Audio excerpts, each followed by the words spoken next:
mwari kurira kwa rani nijoro ariko gaca mu gitondo impundu zikagira gute maze Samweli yenda ibuye arishinga hagati y'imisipa n'isheni arihimba izina Benezeri ati Uwiteka aratuzahuye kugeza n'ubu. Uko Uwiteka atazigera ubwo areka umuntu iteka naho yababaza umuntu ariko azamugirira ibambe nk'uko imbabazi ze nyinshi zingana. Munyemerere twikirize nanone ngo amen. Amen. Turashimira iyera y'amaboko magari ikomeje kubana natwe ibihe byose iminsi yose ikaturinda. Imana ishimwe. Uyu muririmbyi aravuze ngo mwijira imbere y'Imana mfite umuntu mvugira. Byashoboka yuko muri ubu buzima watakaje umuntu wakuvugira. Hari umuntu ushobora kubaho adafite ba se wabo, adafite ba nyina wabo, adafite ba nyirasenge, adafite ba nyirarume, ariko nagira ngo mbatangarize amakuru muri uyu mugoroba. Ijambo ry'iyi ndirimbo rirambye ngo mwijira imbere y'Imana mfite umuntu mvugira. Ushobora kuba baratakaje umuvugizi ariko imbere y'Imana dufite umuntu ugira gute utuvugira. Ushobora kuba utagira sobanyu ariko mw'ijuru dufite umuntu ugira gute utuvugira. Imana ishimwe. Ndashaka ko tuza kuganira ijambo ritoya rifite teme ivuga ngo hejuru y'amarira cyangwa se amarira ashize. Umuntu mwegeranye mubwire ngo amarira ashize. Amarira agize gute ashize. Niyo teme y'umugoroba. Sinzi ndaricaye nyimara kumenya yuko nzaza hano nari mfite gahunda y'iminsi itari myinshi cyane ariko nanone itari mikeya nicaye imbere y'Imana. Numva ijwi rirambye ngo uzagenda ubanganiririze ubambwirira ijambo ubabwire ngo hejuru y'amarira cyangwa se amarira agize gute ashize. Sinzi nimba hari abantu bari kurira muri iyi minsi, sinzi nimba hari abantu bafite ibintu biri kubariza, ariko mbazaniye inkuru ivuga ngo hejuru y'amarira hari ibyishimo. Hejuru y'iki? Hejuru y'amarira hari iki? Hari ibyishimo. Abantu bamfashe badusomere mu izina rya Yesu. Tugiye gukora nk'abasirikare. Umusomyi mwiza uzi gusoma ikinyarwanda nadusomere Zaburi ya 30 n'ibice 6. Zaburi ibice 30 umurongo wa 6. Kadusome mu izina rya Yesu. Zaburi 30 ibice 6. Kuko uburakari bwe ari ubw'akanya gato ariko urukundo rwe ruzana ubugingo. Ahari kurira kwarira umuntu nijoro ariko mu gitondo impundu zikavuga.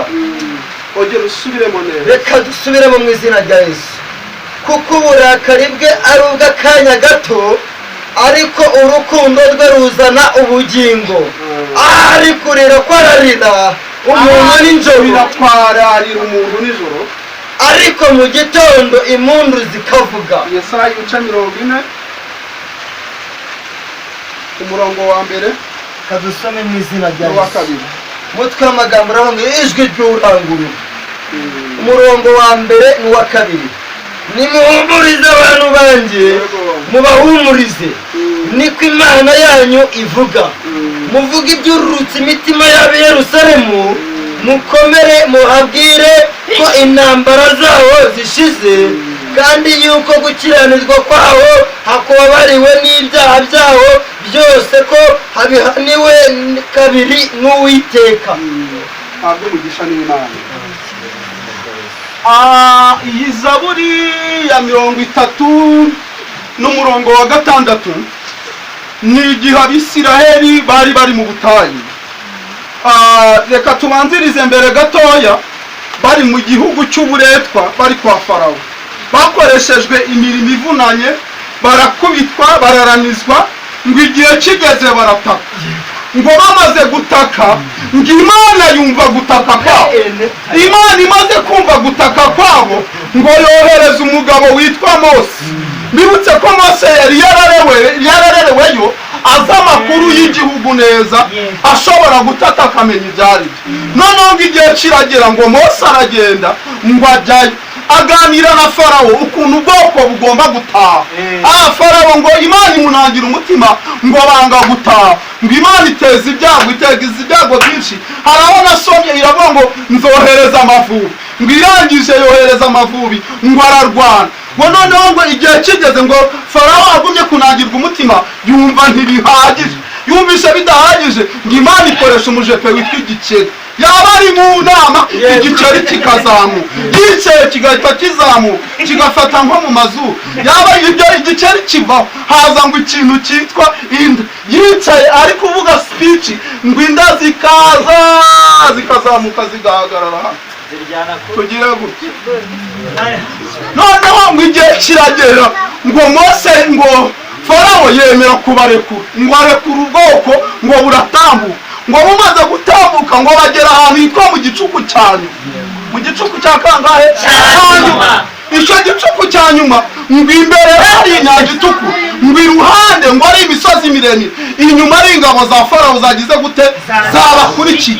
Ngo Imana ibaza Mose iramubaza ngo Mose ngo ni igiki waba ufite? Ngo Mose arayibwira ngo mfite inkoni. Imana iramubwira ngo rambura hejuru y'inyanja, ngo arambuye inzira iratambuka. Umuririmbyi yaravuze ngo iyo Farawo abimenya yari gucisha makeya akigira gute akitora. Tujyana tuvuge ngo amen, haleluya. Kandi igihe kiragera ngo Abisirayeli barambuka, bambutse bakoze amakosa. Hari amakosa yagiye abaho mu butayu, bakora ibintu by'amanyanganyanga bituma na Mose agira umujinya. Imana imubwira gukubita ku rutare rimwe, akubitaho kangahe? Imana imurekera mu igihe bari kugenda. Bibiliya imbwira yuko iminsi bari kugenda y'icumi ikaba imyaka, kugera ku bantu bose bakuru. Nta muntu wageze muri icyo gihugu usibye Kalebu na Yosuwa. Kalebu na Yosuwa ikintu cyahabagejeje ni ikintu kimwe, nuko bajyaga bibuka ibintu Imana yabavuzeho, ntibagire gute ntibacike intege. Umuntu mwegeranye mubwira ngo niwibuka ibintu Imana yakuvuzeho ntabwo uzacika intege. Ubyibuka sha oyongera bimusubirire. Tugira gutya kandi mufashe. Noneho Abisirayeli ngo bageze mu butayu, ngo inzara irabakubita irabarya neza irabemeza. Batangira kwivovotera Mose, ariko Mose wa kigabo we wadufasha utuzana hano. Hariya nubwo twababaraga ntihari hari amadegede. Abagore batwite batangira gutwarira tungurusumu, ngo Mana ngo waduha ka tungurusumu kaheko muri Egiputa. Kugira gute hejuru y'iki? Hejuru y'amarira. Haleluya. Ngo igihe kigeze inzara imaze kubarya ibanonosoye neza ibanogeje, ngo umuntu umwe muri bo ngo arasohoka. Ngo asohotse ngo abona ikintu kimeze nk'ikibumbe, ngo arangije agikoraho gutya ngo arakira. Ngo akiriye yumva kiraryoshye, ngo akiriye yumvise kiryoshye, ngo abwira abantu bari bari kumwe ngo nimuze namwe mugire gute muryeho. Noneho umwanditsi aravuze niho havuye iri jambo. Iri jambo ryavuyeyo igihe bari baruhijwe, niho iri jambo ryavuye. Ngo ari kurira kwa rari nijoro, ariko gaca mu gitondo impundu zikagira gute. Iri jambo ryavuye. Abisirayeli bari mu butayu, Imana ibahaye Imana bakozeho gatoya bariye, bumvishe kiryoshye. Ahita umwanditsi ahitandika ngo hari kurira kwa rari. Gaca mu gitondo impundu zikagira gute hejuru y'iki? Hejuru y'amarira. Umwanditsi muri Yesaya yatubwiye ngo nimuhumurize abantu banjye, mwongere kandi mubahumure, mubabwire ibintu bigize gute byururuka, mubabwire yuko intambara zabo zigize gute zirarangiye. Kugira gute hejuru y'amarira. Ndashaka kubabwira ibintu bitatu bishobora gutuma umuntu arira, namwe muravumbura ibindi. Ikintu cya mbere gishobora gutuma umuntu arira, umuntu ashobora kurira kubera yagize inzara. Mbabwire inzara ntabwo ndi buyivugeho kuko nyibuze mfite amajwi n'amashusho. Madamu nyamubwira ngo inzara igira ibinyazina, ikagira n'amazina yayo, ikagira n'ibyo yitirirwa, ikagira n'ibisekuru. Tugire gutya. Mbonye ngana gutya, umbonye 2010 kangahe ejo muri 2018 ntabwo wamenya ko ari ndera. Inzara reka tuyihorere twe kuyivuga. Icyo kintu gishobora gutuma urira amarira, cyane cyane ababyeyi babyumva. Inzara ikuriye uhetse umwana uri konsa undi biba byoroshye. icyo ni icya mbere. Ikintu cya kabiri gishobora gutuma umuntu ababara, gushaka ntubyare. Uranyumvishe? Ibintu bizana amarira mwabyumvishe? Icya gatatu ni ukubaho udafite ubushobozi bwo kwikemura ibibazo wahura nabyo. Hejuru y'iki? Hari umugore witwa Hana yigeze kugira mukeba we, noneho mukeba we amubera ikigeragezo. Buriya hari ibigeragezo bifite amashami, bifite n'ibisekuru, bifite na bya nyirakuru, bifite na bya sewa. Uko muri kunyumva neza? Noneho ngo Hana igihe kigeze arasenga, amasengesho aramushirana, asigarana isengesho ryo kutavuga. Ngo yinjiye mu rusengero ngo ararisenga, ngo arisenze ngo ubutambye amubonye cyangwa pasiteri aramubwira ngo ariko se wa mugore we w'umupfa uzageza kugira isindwe ryawe. Ntabwo tubikomerezemo, ndagenda bikatingaho gatoya, ariko tugire gutya duhereze Imana. Hejuru y'iki? Y'amarira. Noneho ngo hano igihe kiragera arabyara, aratwita, arabyara. Amaze kubyara umugabo aramubwira ati tuzajyane gushima. Umugore aramubwira ati wa mugabo we rero genda gakeya aba witonda. Ntabwo iri shimwe bapfa kuritwara uko biboneye, nta nubwo bapfa kuritwara uko bibwira n'uko bishakiye. Uzareka umwana wanjye abanza agira imyaka y'ubukure, imyaka mike byibuze 7, nindangiza mujyane gushima. Ngo arangije ngo umwana amaze gukura ngo amufata ukuboko ngo ajya gushima. Byanga bikunda yadodesheje igitenge. Buri abadamu muzistira, hari igitenge kigezweho cyitwa marewa, kigura 50,000, hari n'ikigura 60 kuzamura, hari n'ikindi cyitwa superi, ndi kugenda bimenya. Hari n'ikindi cyitwa superi kigura 120 n'ikigurira 5, ndi kugenda bimenya gatoya. Byanga bikunda yaragiye adodesha igitenge, akenyera 2, arangije ashyiraho n'agakweta.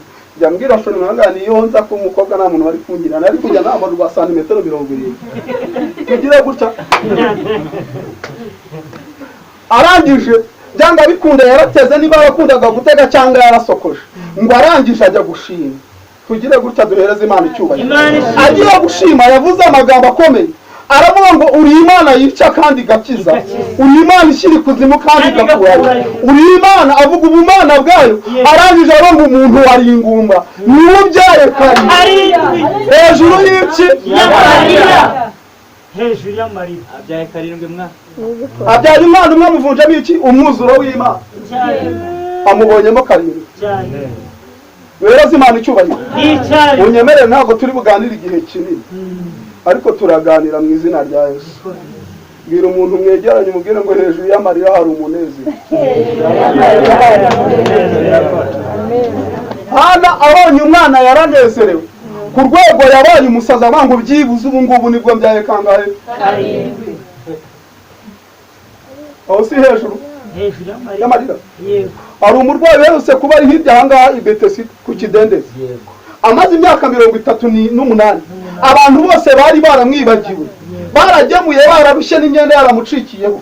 Ngo igihe kiragera Yesu yumva ko agomba kunyura aho hantu, ngo anyura haritambukira gutyo. Duhereze Imana icyubahiro. Ngo atambutse ngo aramubaza se wa mugabo urashaka ko mugirana? Kubera icanganyukirwa yari afite aravuga ngo yewe ngo ngewe ngo maze imyaka 38. Ntiyamubwira ko ashaka gukira, ariko Yesu yibwira ikintu, ahita abona ko hari ikintu akeneye. Aramubwira ngo ukeneye gukira. Yamubwiye ngo iki? Yaramubwiye ngo uhereye none ikorera uburiri bwawe ugira gute? Wende. Duhereze Imana icyubahiro. Ndagaruka ku ntego ivuga ngo hejuru y'amarira hari iki? Hari ibyishimo. Tubashime. Amen. Haleluya. Amen. Haleluya. Amen. Haleluya. Amen. Haleluya. Amen. Wibutsa abasigaye begera mbere bitwaje intwaro zose z'ukuri, tuzamuke wa musozi wera. Hejuru y'amarira abantu bazamuka umusozi wera bagashima, tuvuge ngo amen.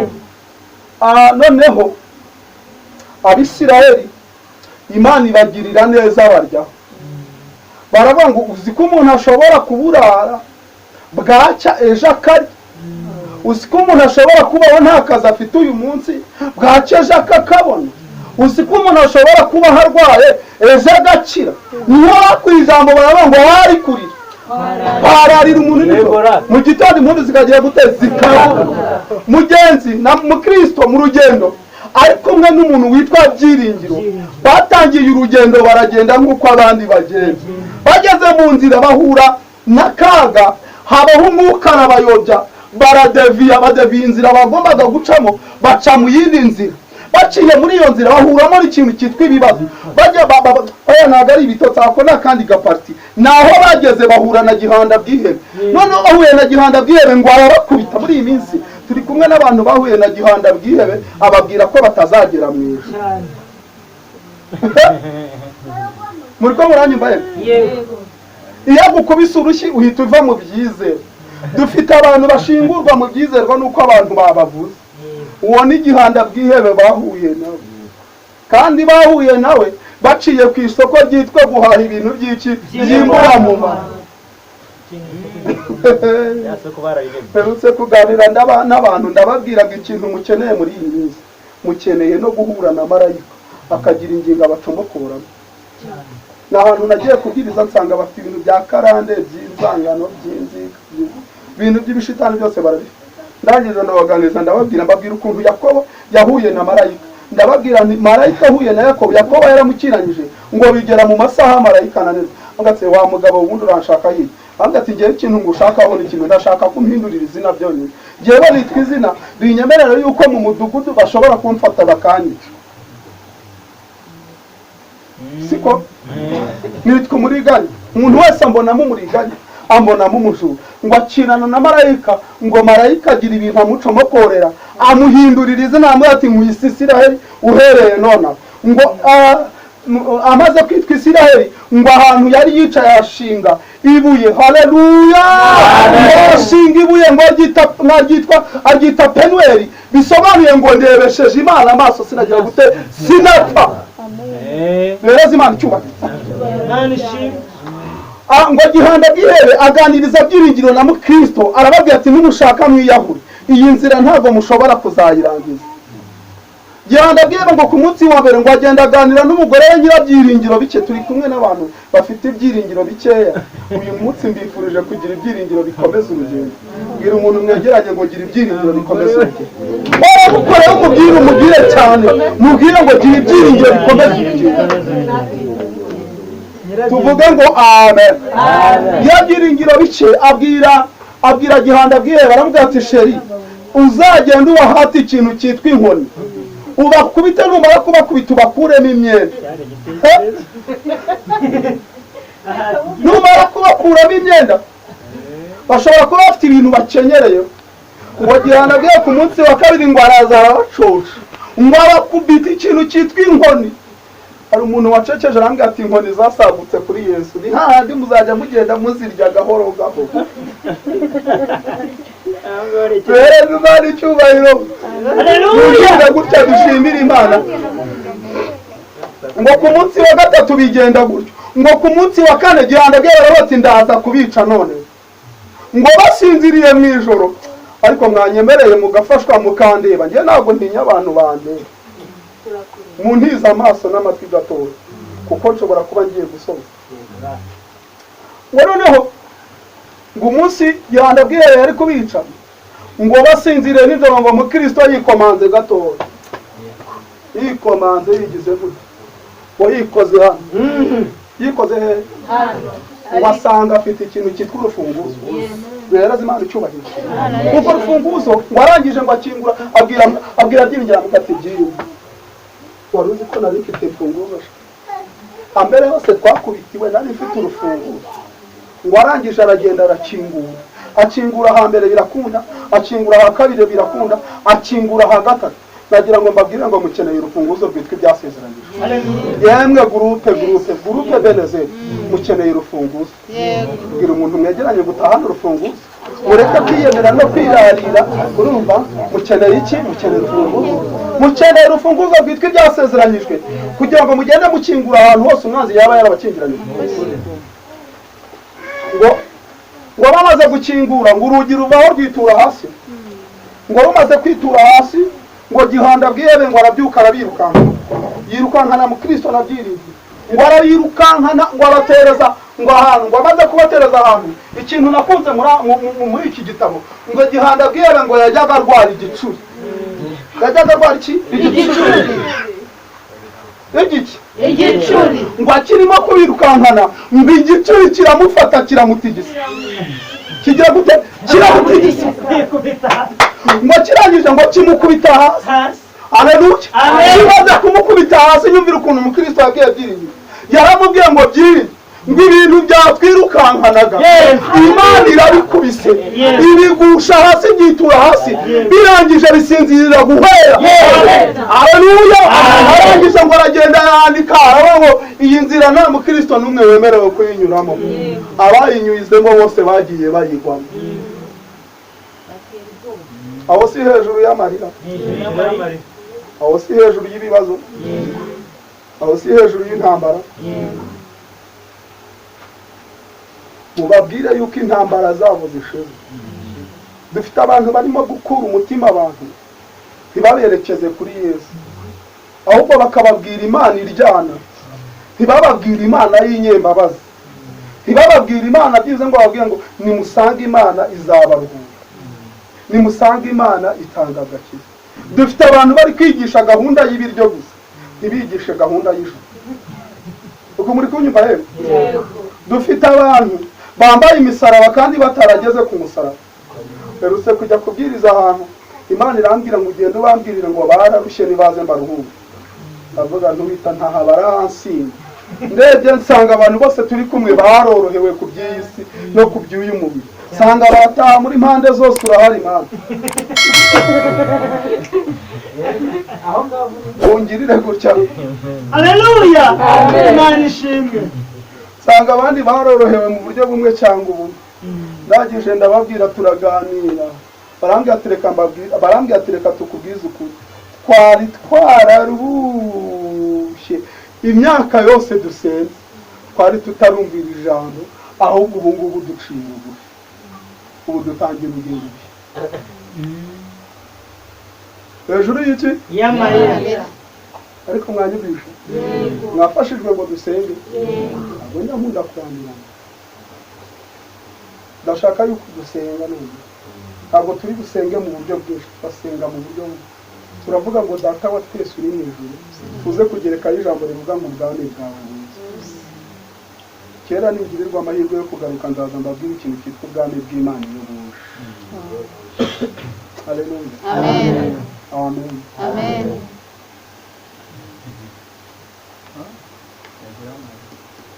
Hejuru y'amarira umaze iminsi urira, nagira ngo ngutangarize yuko Imana igufitiye urukundo ruruta urw'abantu. Muriringi yaravuze ngo ariko Mana icyo ngukundira nuko utanezeza abantu, wahishe ibanga ryanjye nawe kure y'amaso y'abantu. Hejuru y'amarira umaze iminsi urira, hejuru y'intambara uri guhura nazo utahamagaye kwikurira, nagira ngo nkubwire ngo Imana iraje. Twaganiriye n'abantu bushize ndababwira ijambo rikomeye Imana yambwira ngo izahaguruka, kandi niyo mpaguruka isi yose izabimenya. Zaburi ya 68 uvuga ngo Imana izahaguruka, abanzi bayo bazigira ngo kandi nk'uko Mose utumuka niko uzabatungira. Igiye gusenga Imana hejuru y'amarira inyandura. Maze Samweli yenda ibuye arishinga hagati y'imisipa n'isheni, arihimba izina Benezeri ati Uwiteka aratuzahuye kugeza n'ubu. Uko Uwiteka atazigera ubwo areka umuntu iteka, naho yababaza umuntu ariko azamugirira ibambe nk'uko imbabazi ze nyinshi zingana.